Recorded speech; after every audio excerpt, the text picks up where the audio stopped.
Hi guys, and welcome to what is essentially, I suppose, post Gamesday video and Gamesday review.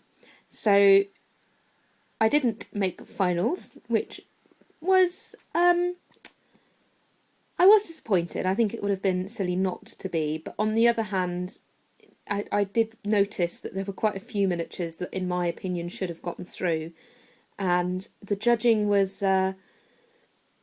The problem is I'm really worried about saying something because everybody's going to say it's just because I'm bitter, but I think I would have said this even if I'd made first cut. The judging was down to luck a lot of the time. The way miniatures are displayed, anybody who's been, I think, will know what I'm talking about. If you got put on that bottom shelf because you happened to arrive when that was the shelf they were filling, that is where you were put, and unless the judges actually got down essentially on their knees to properly have a look at the miniatures down there, your miniature wasn't looked at. So, unfortunately, one of my miniatures was down there. Canis wasn't, but I just don't think he was good enough to make the cut. That's not to say I'm not proud of him. He is, in my heart of hearts, I think one of the best things I've done so far in terms of quality, and I'll show you the other ones in a minute as well. But I'm just not there yet, and that's fine. I can see, actually, comparing miniatures from now and 18 months ago when I started again, I have come a long way, and I'm sure I will continue to improve, and then hopefully next year will be... I'll at least make final cut. So there we go. This is Canis Wolflord, Wolfborn, sorry, I keep on calling him Wolflord. And I'm quite proud of him. Pleased with the wolfish face. Lightning claws in the heavy metal style, the way they always do. I've got runes. Those runes actually do spell Canis Wolf, but I don't think I had enough room for Wolfborn. You may notice there's bits of damage to the miniature now, just from where it's been transported. I actually had to do quite a lot of repairs when I got there. That arm, for one thing, keeps falling off. Just give him a quick twist. It's the other side, another shot of the lightning claws. The handwriting, obviously more runes on the cloak. The base, with a nice skull. And then I have actually put some wolf paws in the snow there. So he was my main entry. As I said, he didn't get anywhere, sadly. But he is going to be a beautiful display miniature, I'm sure, for my other half. So that's Canis. Bear with me while I move stuff around. I will show you Njal next, Stormcaller. And before any of you ask who the earth is Njal, it's Njal, but that is actually the correct way of pronouncing it in the Norse language. So I was really proud of him. Unfortunately, he got popped on the bottom shelf, and I think it was a combination of, there was another Njal there who had exactly the same paint job as the Games Workshop paint job, which I purposefully avoided, and I'm actually quite annoyed now. But then this is my other half's army, and this is the sort of style that he likes, a lot darker and grittier. So let's give him a little twirl. He didn't make cut, however I did take him down to the heavy metal team and they were impressed, and they said that I very much had the technique down, that he didn't pop enough, I think was their term. And what they wanted, more extreme highlights on the edging of the armour, and to me that's just not the style that I wanted the Space Wolf to be. I like the dark gritty colours that he is. So anyway, and then the snow base, I tried to do something a bit more exciting. I don't know if you can see, the idea is the snow sort of shooting out, but anyway. There we go, that's Njal. The other entries that I'm about to show are more sort of, if they were lying around, I might as well enter them. And this I entered really just for nostalgia, for those who remembered the 80s Scouts. And you've already seen these a lot of times anyway, so there they are. While I'm just filming these, I haven't got much to say about them. Can I just say as well, I don't know if this is the general consensus or if this is just me, I believe personally Gamesday is horribly overpriced. I go to a lot of conventions, comic conventions, you know, all of that, sci-fi conventions and all of that stuff. Tickets usually between £10 and £15, sometimes more, but you get offered something. You know, there's entertainment, there's seminars, there's talks, and they're actually announced so that people know the talks are happening.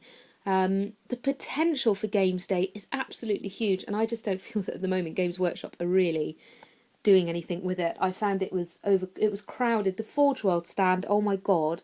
I mean, I have to say, queuing 20 minutes is better than waiting 4 weeks or whatever it takes to usually get a miniature through.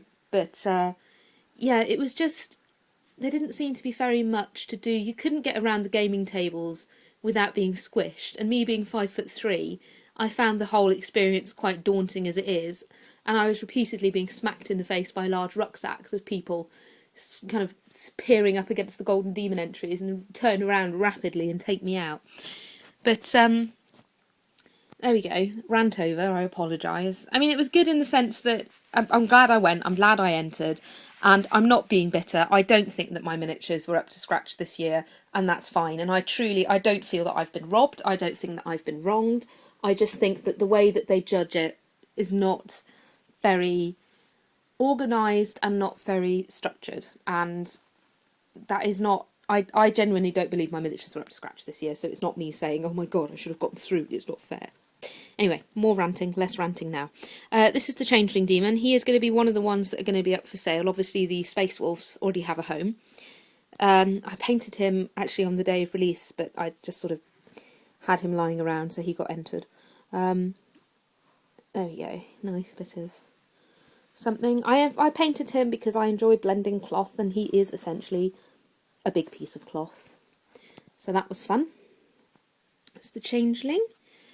And then my vampire. Now, really pleased with the wing, really not pleased with basic... Oh, and the skin, really not pleased with the rest of it. Composition sucks. The little gremlin beast is an absolute atrociously messy thing. The wing I'm pleased with. But other than that... Oh, there's another bit of damage there, you see. So I'm going to have to touch all of these up before I sell them. So, yeah. And when I say that's atrocious, it's not really. It's just not up to the standard that I would have liked it to be. But then none of the stuff is, I suppose. So, but I'm really proud of his little six-pack that he's got going on there and his little face. So there we have it. Those were my Golden Demon entries. I will pop them all in here as much as they will fit. Obviously, Canis won't fit in here. I have to say, the other thing that I did notice, and people feel free to chime in here if you were at Gamesday, did anybody else notice there was a complete lack of enforcing of the rules? To my understanding, a 40k single has to be on the biggest it's allowed is a Terminator base. There were, I think, 2 or 3 Canis Wolflords in the 40k single miniatures, which I'm pretty certain is not the way it's meant to be. I'm pretty certain that Canis actually belongs in the monster, because his base is larger than a 40mm Terminator base. Quite clearly larger than a 40mm Terminator base. There's his base, there's Njal's base. But there was no enforcing of the rules. I don't think... And I witnessed, in the short time that I was standing up by the glass, I witnessed 3 occasions where they'd put the miniatures back in the wrong category, and there were lots of very annoyed punters. But, c'est la vie. So here we all are. There they are, in all their Space Marine-y, wolfy, painted goodness. I'm not going to put the scouts up here because there's no room. But, yeah. So, Gamesday, a summary, expensive, a good experience, and I'm looking forward to entering next year. I'm actually already planning next year's entries now, as opposed to doing what I did this year, which is sort of not plan it very well and sort of go for broke. I think I painted all of these in a month, so I can't really say that I gave myself a lot of time. But it's good to be back. I'm going to be far more regular with my painting now, and I've said this before, and I am going to try again, because I really do want to start improving. I don't just want to paint, I want to improve. So I'm going to be trying to teach myself things that I've been struggling with in the past, and I'm going to be focusing on that. I've got hordes and hordes of chaos to paint of mine, so I'll probably be doing those. In fact, I have just, in the ready, spray painted these. Come here. No, don't get stuck to the cardboard. There we go. So I've got him. And, oh, my favourite one. Him. So, I'll be painting these up in the next couple of, I don't know, days, weeks, whatever. And there will be more videos. But there we go. Look at all those minis. So yeah, it's good fun. And I will be posting another miniature of painting work in progress soon. And I apologise for the small rant. As I said, I'm not being bitter. I'm really not being bitter. I can see why I didn't get through, and that's fine. But I really do think that they need to put in some sort of organisation. But good times. So thanks very much for watching, and I shall speak to you guys soon. Bye!